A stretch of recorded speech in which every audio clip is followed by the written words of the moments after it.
पलटने वाले बचाएंगे सिंहासन या पलटेगी सत्ता? सुशासन की ढाल या तेजस्वी की चाल? या फिर इस बार होगा कोई कमाल? जीतेगा वही जिसे चाहेगी हवा। एसटीवी न्यूज पर देखिए सत्ता का संग्राम, बिहार विधानसभा चुनाव 2020 की बड़ी कवरेज। नमस्कार, आप देख रहे हैं एसटीवी न्यूज। मैं हूं रणधीर कुमार। उत्तर बिहार की प्रमुख खबरों की शुरुआत में डालते हैं आज की सुर्खियों पर एक नजर। पलटने वाले बचाएंगे सिंहासन या पलटेगी सत्ता? सुशासन की ढाल या तेजस्वी की चाल? या फिर इस बार होगा कोई कमाल? जीतेगा वही जिसे चाहेगी हवा। एसटीवी न्यूज पर देखिए सत्ता का संग्राम, बिहार विधानसभा चुनाव 2020 की बड़ी कवरेज। पूर्वी चंपारण जिला निर्वाचन पदाधिकारी सह जिला पदाधिकारी ने सामान्य प्रेक्षक से सर्किट हाउस में की औपचारिक भेंट। चिरैया विधानसभा से पूर्व विधायक लक्ष्मी नारायण यादव का आरजेडी ने काटा टिकट। पार्टी से बागी तेवर दिखाते हुए 16 अक्टूबर को निर्दलीय उम्मीदवार के रूप में भरेंगे नामांकन। आदर्श गुरुकुल शिक्षण संस्थान के बच्चों ने निकाला मतदाता जागरूकता रैली, मतदान को लेकर किया जागरूक। जदयू के फेनहारा प्रखंड अध्यक्ष राजद में हुए शामिल, एनडीए गठबंधन पर उठाए कई सवाल। और रोड नहीं तो वोट नहीं का बैनर लगाकर ग्रामीणों ने किया रोषपूर्ण प्रदर्शन।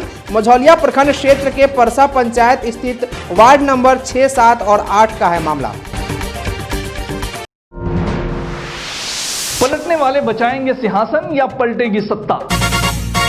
सुशासन की ढाल या तेजस्वी की चाल? या फिर इस बार होगा कोई कमाल? जीतेगा वही जिसे चाहेगी हवा।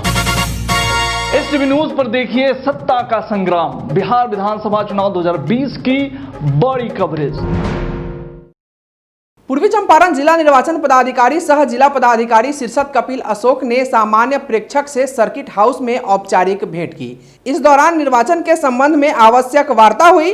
व्यय प्रेक्षक ने जिला निर्वाचन पदाधिकारी, पुलिस अधीक्षक, नोडल पदाधिकारी, व्यय कोषांक, वाणिज्य कर पदाधिकारी, आयकर पदाधिकारी एवं उत्पाद अधीक्षक के साथ बैठक कर व्यय संबंधित आवश्यक विचार विमर्श किया और आयोग के दिशा निर्देश के आलोक में व्यय के बाबत आवश्यक दिशा निर्देश भी पदाधिकारियों को दिया। साथ ही व्यय कोषांक के कार्यों की गहन समीक्षा की। चिरैया के पूर्व विधायक सह राजद नेता लक्ष्मी नारायण यादव ने निर्दलीय चुनाव लड़ने की घोषणा की है।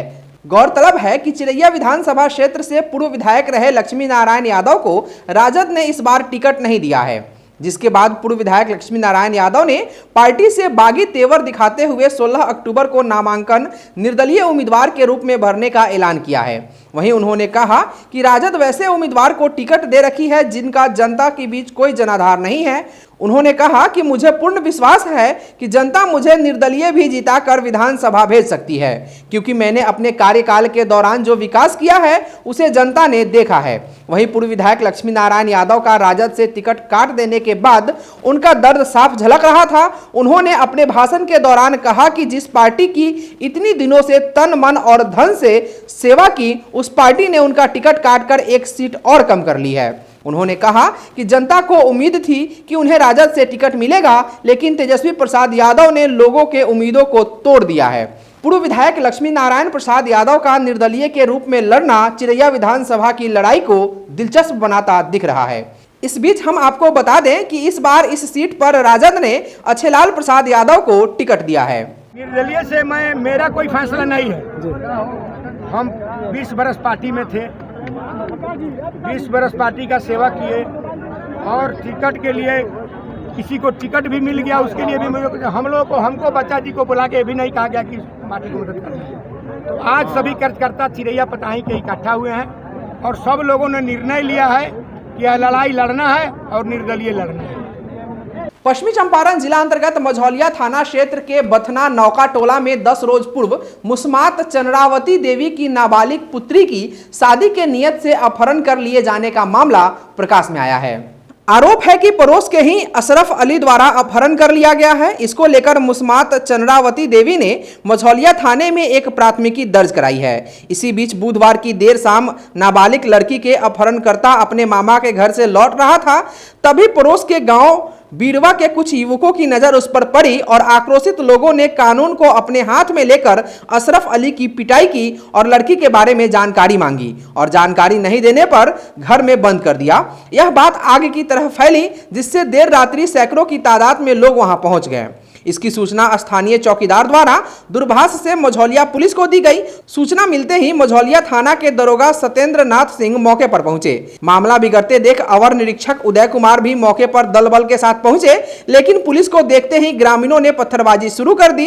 पुलिस ने अपनी सूझबूझ का परिचय देते हुए अपहरणकर्ता सहित 3 लोगों को पकड़कर थाने लाई। अवर निरीक्षक उदय कुमार के बयान पर मझौलिया थाने के बिरवा गांव के 10 ज्ञात एवं 90 अज्ञात पर पुलिस के साथ मारपीट, कानून व्यवस्था को भंग करने सहित सांप्रदायिक सौहार्द बिगाड़ने को लेकर प्राथमिकी दर्ज की गई है। वहीं आरोपी अशरफ अली को जेल भेज दिया गया है।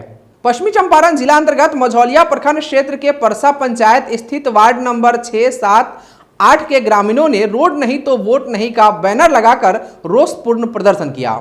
इस दौरान ग्रामीणों का कहना था कि हम लोगों के यहां आजादी के बाद अभी तक जितने भी नेता और विधायक आए, सिर्फ और सिर्फ वादा किया, आश्वासन दिया, पर कोई विकास नहीं किया गया है, जिसको लेकर 3 वार्ड के करीब 1700 वोटर वोट का बहिष्कार कर रहे हैं। बताया कि ग्रामीण किसी को वोट नहीं देंगे। अगर कोई भी नेता और विधायक हमारे यहां वोट मांगने आए तो हम उसको गांव से बाहर भगा देंगे। ग्रामीणों में सड़क को लेकर काफी रोष है। ग्रामीणों ने बताया कि 15 साल रेणु देवी विधायक रही, वहीं 5 साल से मदन मोहन तिवारी भी विधायक रहे और अभी लगातार 15 वर्षों से संजय जायसवाल सांसद हैं, लेकिन ये सभी लोग सिर्फ और सिर्फ वादे किए हैं, लेकिन विकास का कार्य नहीं हुआ। ग्रामीणों ने बताया कि हम सभी 1700 वोटरों के साथ सौतेला व्यवहार किया गया है। यहां 3 वार्डों में किसी की तबीयत खराब होती है तो सड़क इतनी खराब है कि लगभग 20 किलोमीटर की दूरी तय कर मझौलिया और सुगौली अस्पताल ले जाने में 2 से 3 घंटा लग जाता है, जिससे मरीज रास्ते में ही दम तोड़ देते हैं। रोड ना बनी तले वोट हमनी ना देव सो कितना विधायक लोग वही लोग सब कोई आके करार क के ना देले आज तले हमनी के रोड ना बनो, ये हमनी के समस्या शुरू से ये देखते चल रही जे आवेले से कहला ऐसो वोट दे दला अंधे हमनी जिता देम, ये बना देम सही। हर साल के ये नियम बा, हमनी के देखी ना बाबुआ के दिन बा, डाँव भर छाती भर पानी हेल के पर पैखाना घर में ढुक जाता पानी। जे विधायक आवता चाहे जे आवता से सरकार लेता ये हमनी के वोट दल कि बन जाई। सुगौली प्रखंड के छपरा बहास स्थित वार्ड नंबर 13 के मेहवा में नल जल योजना से लगी पानी टंकी के गिर जाने की खबर प्रकाश में आई है। हालांकि संजोग अच्छा रहा कि उसके चपेट में कोई नहीं आया। मुख्यमंत्री 7 निश्चय योजना के तहत मेहवा में वार्ड सदस्य बुंदेल सहनी के द्वारा काम कराया गया था। ग्रामीणों की माने तो काम की गुणवत्ता ऐसी कि पानी सप्लाई होने के कुछ ही दिनों बाद टंकी गिरकर ध्वस्त हो गई और टंकी स्टैंड टेढ़ा हो गया। टंकी गिरते ही लोगों में भगदड़ की स्थिति हो गई। स्थानीय लोगों ने बताया कि निर्माण कार्य काफी घटिया किस्म का हुआ था, जिसकी पोल खुल गई। नल जल योजना में हुई घटिया काम के बारे में प्रखंड विकास पदाधिकारी ने बताया कि टंकी गिरने की सूचना जिला कार्यालय को दे दी गई है और आगे की कार्रवाई की जा रही है। इस संबंध में हमने वार्ड सदस्य से भी बात करने की कोशिश की, लेकिन खबर प्रस्तुत किए जाने तक संपर्क नहीं हो सका है। शिवहर विधानसभा से जन अधिकार पार्टी के प्रत्याशी मोहम्मद वामिक ने आज अनुमंडल में नामांकन दिया है। नामांकन के पश्चात एक निजी होटल में कार्यक्रम हुआ, जिसमें मोहम्मद वामिक ने अपने कार्यकर्ताओं के साथ बैठक की, जिसमें उनके कार्यकर्ताओं के द्वारा उनका भव्य स्वागत किया गया। देखिए, हमने शिवहर विधानसभा क्षेत्र से नामांकन इसलिए दाखिल किया है कि शिवहर में काफी सारा विकास का मुद्दा पेंडिंग है। उस पर जो है ना हम लोग काम करना चाहते हैं। जैसे हमने पहले भी कहा है कि हम शिक्षा, स्वास्थ्य और यातायात के ऊपर काम करेंगे और शिवहर की जनता ने अगर हमें मौका दिया तो एक बहुत ही पुराना पेंडिंग वर्क है जो खोलीपागर पुल है, उसका निर्माण हम पहले चरण में ही करवाएंगे। विधानसभा चुनाव आते ही फिनहारा प्रखंड में राजनीति गर्म हो गई है। एनडीए के प्रमुख घटक दल जदयू के प्रखंड अध्यक्ष डॉक्टर गणेश प्रसाद शाह ने एनडीए प्रत्याशी राणा रणधीर सिंह पर पार्टी की उपेक्षा सहित कई गंभीर आरोप लगाते हुए जदयू के प्रखंड अध्यक्ष और सदस्यता से इस्तीफा पत्र के माध्यम से जिला अध्यक्ष को भेजा है। वहीं डॉक्टर शाह ने कहा कि भले ही राज्य में जदयू भाजपा का गठबंधन हो गया हो, लेकिन जमीनी स्तर पर कार्यकर्ताओं का गठबंधन नहीं हुआ है। लगातार लगातार जदयू कार्यकर्ताओं का उपेक्षा किया जा रहा है और उन्हें दूसरे दर्जे का माना जा रहा है और कार्यकर्ताओं को मान सम्मान नहीं मिल रहा है। उन्होंने कहा कि इसलिए मैं जदयू के प्रखंड अध्यक्ष और प्राथमिक सदस्यता से त्याग पत्र दे रहा हूं और मधुबन विधानसभा से राजद के प्रत्याशी मदन शाह को जिताने जा रहा हूं। गठबंधन है एनडीए का, यहाँ भाजपा के उम्मीदवार हैं और भाजपा के कार्यकर्ताओं से लेकर के इनके उम्मीदवार जो हैं उनके द्वारा यहाँ के जदयू के जो सारे कार्यकर्ताओं हैं उसका किसी का मान सम्मान नहीं है। हम लोग अपने आप को उपेक्षा महसूस कर रहे थे बहुत दिनों से और अभी नामांकन भी हुआ, उसमें भी मैंने देखा मेरा कार्यकर्ता उत्साहित नहीं था क्योंकि इन लोगों को उस तरह से पूछा ही नहीं गया। मेरे कार्यकर्ताओं का दबाव मुझ पर था। मैं अंत में ये फैसला लिया कि नहीं, जब मुझे और मेरे कार्यकर्ताओं का सम्मान ही नहीं है तो मैं इस गठबंधन से, इस दल से अपने आप को अलग रख रहा हूँ। पश्चिमी चंपारण जिला अंतर्गत नरकटियागंज से अगली खबर है। यहां आदर्श गुरुकुल शिक्षण संस्थान के बच्चों ने आसन विधानसभा और लोकसभा उपचुनाव में मतदाताओं को जागरूक करने के उद्देश्य से मतदाता जागरूकता साइकिल रैली निकाली है। इस दौरान विद्यालय के बच्चों ने क्षेत्र के मतदाताओं को कोरोना काल में कैसे मतदान करना है और लोकतंत्र के इस महापर्व में कैसे अपनी भागीदारी सुनिश्चित करनी है, इस बारे में बताया। इस दौरान विद्यालय के प्राचार्य रवि कुमार पांडे ने अन्य शिक्षकों के साथ इस रैली की अगुवाई की। आज हमारे आदर्श गुरुकुल शिक्षण संस्थान सह कौशल विकास केंद्र के द्वारा मतदाता जागरूकता अभियान चलाया जा रहा है, जिसमें साइकिल रैली के द्वारा गांव के जनता को संपूर्ण मतदान के बारे में बताया जाएगा। साथ ही वैसे व्यक्ति जिनकी उम्र 18 वर्ष हो चुकी है उनके मतदान के अधिकारों को भी बताया जाएगा, ताकि इस साल बिहार विधानसभा आम निर्वाचन 2020 में संपूर्ण मतदान हो सके। यही हमारे संस्थान का लक्ष्य है। पश्चिमी चंपारण जिले से अगली खबर है। यहां भारतीय पंचायत पार्टी के प्रत्याशी युवराज नवीन सिंह ने अपना नामांकन किया है और इसकी शुरुआत दुर्गा बाग मंदिर से पूजा अर्चना करके की है। युवराज नवीन सिंह ने बताया कि भारतीय पंचायत पार्टी गांव की पार्टी है। नामांकन जुलूस दुर्गा बाग मंदिर से जुलूस के साथ निकलकर अनुमंडल पदाधिकारी सदर बेतिया के कार्यालय पहुंचा। नामांकन के लिए प्रत्याशी युवराज सिंह पैदल ही लोगों से जनसंपर्क करते हुए मुख्य मार्ग से सभी लोगों को अभिवादन करते हुए अपना नामांकन दाखिल किया। नामांकन के समय राष्ट्रीय सचिव सह बिहार प्रभारी आयुषी तिवारी, प्रदेश उपाध्यक्ष आशुतोष बर्नवाल, प्रदेश प्रवक्ता नीरज मिश्रा, प्रदेश मीडिया प्रभारी संतोष कुमार, जिला अध्यक्ष मनोज बर्नवाल सहित उनके समर्थक मौजूद थे।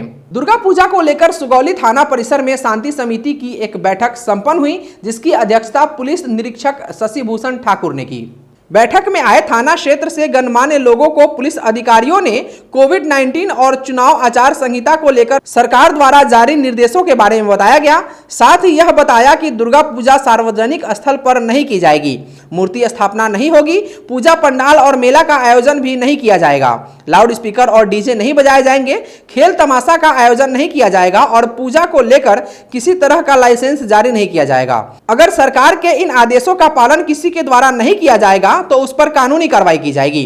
अधिकारियों ने बताया कि पारिवारिक तौर पर घर में पूजा की जा सकती है, जिसके मूर्ति विसर्जन में अधिकतम 2 लोग शामिल होंगे, जिसकी लिखित सूचना प्रशासन को देना होगा। कोविड-19 को लेकर व्यक्तिगत दूरी का पालन हर हाल में करना होगा। बैठक में मुरारी नायक, हरिशंकर सराफ, नुरुल होदा कुरैशी, अशोक गुप्ता, मुखिया अंगद चौरसिया, थाना अध्यक्ष विवेक जायसवाल, अंचलाधिकारी बद्री ठाकुर सहित अन्य शामिल थे। पहाड़पुर प्रखंड के परसौनी स्थित कृषि विज्ञान केंद्र में महिला किसान दिवस के अवसर पर लगभग 40 महिलाओं के बीच कृषि में योगदान पर बृहद स्तर पर जानकारी दिया गया। इस अवसर पर उपस्थित कृषि विज्ञान केंद्र परसौनी के वरीय वैज्ञानिक एवं प्रधान डॉक्टर अभिषेक प्रताप सिंह ने बताया कि घर के अगल बगल बेकार पड़ी भूमि पर पोषण वाटिका बनाकर पोषण युक्त सब्जियों का सेवन करते हुए अपने आय में वृद्धि भी कर सकते हैं, साथ ही बाजार की निर्भरता से दूर हो सकते हैं। डॉक्टर सिंह ने बताया कि आने वाले समय में यह कृषि विज्ञान केंद्र किसानों के लिए मील का पत्थर साबित होगा। कुछ ही दिनों में सब्जी का पौधा से लेकर कृषि उपादान भी किसानों को उपलब्ध कराया जाएगा। महिला किसान दिवस के अवसर पर पशुपालन वैज्ञानिक डॉक्टर शैलेंद्र कुमार रजक ने बकरी पालन, गाय पालन से संबंधित तकनीकी जानकारी दिया गया और उपस्थित महिलाओं के द्वारा पूछे गए प्रश्नों का जवाब सरल भाषा में दिया गया। इस अवसर पर केंद्र के नवीन कुमार ने भी अपने कृषि के अनुभवों को साझा किया। उपस्थित महिला कृषकों में रामदुलारी कुमार, उर्मिला देवी, कृष्णावती देवी, कैलाशी देवी सहित दर्जनों महिला किसान उपस्थित रहीं। इस अवसर पर किसानों को सब्जी का बीज भी दिया गया। विधानसभा चुनाव नामांकन के छठे दिन सारण जिले के मढ़ौरा विधानसभा व तरैया से कुल 7 अभ्यर्थियों ने पर्चे भरे, जिसमें मढ़ौरा विधानसभा से एनडीए गठबंधन के जदयू प्रत्याशी अल्ताफ आलम राजू तथा निर्दलीय प्रत्याशी राजकुमार सिंह के द्वारा नामांकन के पर्चे दाखिल हुए। वहीं तरैया विधानसभा से निर्दलीय प्रत्याशी के रूप में मिथिलेश राय, सरोज कुमार गिरी उर्फ संगम बाबा, प्रोफेसर धनंजय कुमार सिंह व पूर्व विधायक स्वर्गीय अशोक सिंह की पत्नी चांदनी देवी तथा शत्रुघ्न सिंह समेत कुल 5 अभ्यर्थियों ने नामांकन का पर्चा दाखिल किया, जिसके दौरान अमूमन हर प्रत्याशी के द्वारा खुद को मतदाताओं का सच्चा हमदर्द साबित करते हुए अभ्यर्थियों ने अलग अलग तरह से चुनाव के विभिन्न मुद्दों पर अपने विचार साझा किए। 20 साल जो जनता मढ़ौरा की मैंडेट दी है, जिनको मिला उन्होंने जनता के विश्वास को खो दिया है। उनके परिवार में 20 साल रहा, लेकिन कभी उन्होंने मढ़ौरा का नेतृत्व करने का काम नहीं किया। आप देख रहे हैं पूरा विकास का लहर है पूरे बिहार में एनडीए के सरकार में, लेकिन मढ़ौरा क्यों वंचित रहा जबकि नेतृत्व करना चाहिए। इसलिए मुझे नेतृत्व करने पर और अपने मढ़ौरा के जनता पर विश्वास है और मढ़ौरा का जनता निर्णायक डिसीजन लेगा और मैं हमेशा काम करने वाला व्यक्ति हूं और एक सेवक के रूप में, एक बेटा के रूप में मैं काम करूंगा मढ़ौरा के। तो कहना है कि मैं भी इस तरह विधानसभा से प्रत्याशी के नामांकन कर निकला हूँ। जिस तरह के हमारे जो विधानसभा के लोग और इस क्षेत्र के लोग इतना मान सम्मान दे रहे हैं, मैं भी उनके मान सम्मान की रक्षा करते हुए चलने का प्रयास करूँगा। क्या मुद्दा रहेगा आपका तरैया के लिए? सबसे बड़ा मुद्दा है यहाँ पे जो भी सरकारें आई है सिर्फ घोषणा करके 15 साल का शासन हो, 10 साल का शासन हो, सिर्फ घोषणाबाजी हुई है और बेतुका जो भी चीज़ें हैं यहाँ पे जो रोजगार और जो है रोजगार को लेकर कोई कदम नहीं उठाया गया है। आयुष्मान भारत की सुविधाओं और कम अक्षादान को लेकर अनुमंडलीय अस्पताल अरेराज में कार्यशाला का आयोजन हुआ, जिसमें अरेराज, तुर्कौलिया, संग्रामपुर, पहाड़पुर और हरसिद्धि के प्रभारी चिकित्सा पदाधिकारी और डाटा ऑपरेटर मौजूद रहे। इस दौरान प्रभास मणि ने बताया कि आयुष्मान भारत योजना में निबंधित व्यक्तियों को 1 वर्ष में 5 लाख रुपए तक चिकित्सा के लिए सरकार के तरफ से सुविधा होगी। आयुष्मान भारत में सामान्य बुखार, सांप काटने के साथ साथ रेबीज से संबंधित चिकित्सा के लिए भी सरकार भुगतान करेगी। इस अवसर पर डॉक्टर पीके सिंह, डॉक्टर उज्जवल प्रताप, डॉक्टर घनश्याम राय सहित कई डॉक्टर मौजूद रहे। इस बीच बेतिया से एक बड़ी खबर आई है। जानकारी के मुताबिक यहां एक दंपति को दबंगों ने बंधक बनाकर रखा है और उन्होंने बेतिया पुलिस से मदद की गुहार लगाई है। इस संबंध में एक शख्स का वीडियो वायरल हो रहा है। वायरल वीडियो में पुलिस से मदद की गुहार लगाता युवक अपनी आप बीती सुना रहा है। बताया जा रहा है कि यह शख्स पहाड़पुर थाना क्षेत्र अंतर्गत सटहा गाँव वार्ड नंबर 4 का रहने वाला है। सटहा चीनी मिल के पास बनवटला में अपने रिलेशन के आया था। मेरे भाई के ससुराल पड़ता है। मैं और मेरी पत्नी दोनों आए थे यहाँ पे घूमने के लिए। हम दोनों यहाँ पे रिलेशन है, मेरे भाई के ससुराल है। हम लोग यहाँ पे आए थे और यहाँ पे कुछ असामाजिक तत्वों के लोगों ने जो महानागनी भोसड़ी थाना क्षेत्र के रहने वाले थे, उन लोगों ने आकर के मुझे और मेरी पत्नी को, मेरे भाभी को, मेरे बड़े भाई को घर में घुस करके बहुत मारा है। कुछ लोगों को गुंडागर्दी वाले लोगों को लेकर के आया था जो असामाजिक तत्वों के लोग। सुगौली स्थित एक स्थानीय होटल के सभागार में एनडीए की बैठक हुई। इस दौरान विधान पार्षद राजेश गुप्ता उर्फ बबलू गुप्ता ने कहा कि आसन विधानसभा चुनाव में एक बार फिर से भारी बहुमत से सरकार बनेगी। इसके लिए सूबे की जनता ने अपना मन बना लिया है। सूबे में भाजपा, जदयू, हम और वीआईपी की गठबंधन काफी मजबूत और अटूट है। मौके पर वीआईपी संगठन मंत्री लालबाबू सहनी, भाजपा वरिष्ठ नेता रामगोपाल खंडेलवाल, विधायक प्रतिनिधि विकास शर्मा सहित कई लोग मौजूद रहे। आज के लिए बस इतना ही। STV न्यूज़ पर प्रसारित होने वाली खबरें, प्रोग्राम्स आप GTPL के चैनल नंबर 985 और डेन के चैनल नंबर 155 के साथ साथ आप अपनी सुविधा अनुसार मोबाइल फोन पर भी देख सकते हैं। अगर आप हमें YouTube के माध्यम से देखना चाहते हैं तो STV न्यूज़ के ऑफिशियल YouTube चैनल को सब्सक्राइब करें और बेल आइकॉन दबाकर ताज़ा वीडियोस की नोटिफिकेशन प्राप्त करें। फेसबुक पर हमारे साथ जुड़ने के लिए STV न्यूज़ के फेसबुक पेज को लाइक करें और ट्विटर पर STV न्यूज़ को फॉलो करें। तमाम लेटेस्ट अपडेट के लिए देखते रहिए उत्तर बिहार का सबसे तेजी से उभरता न्यूज चैनल STV न्यूज़, सच की आवाज़। नमस्कार। पलटने वाले बचाएंगे सिंहासन या पलटेगी सत्ता? सुशासन की ढाल या तेजस्वी की चाल? या फिर इस बार होगा कोई कमाल? जीतेगा वही जिसे चाहेगी आवाम। STV न्यूज़ पर देखिए सत्ता का संग्राम, बिहार विधानसभा चुनाव 2020 की बड़ी कवरेज।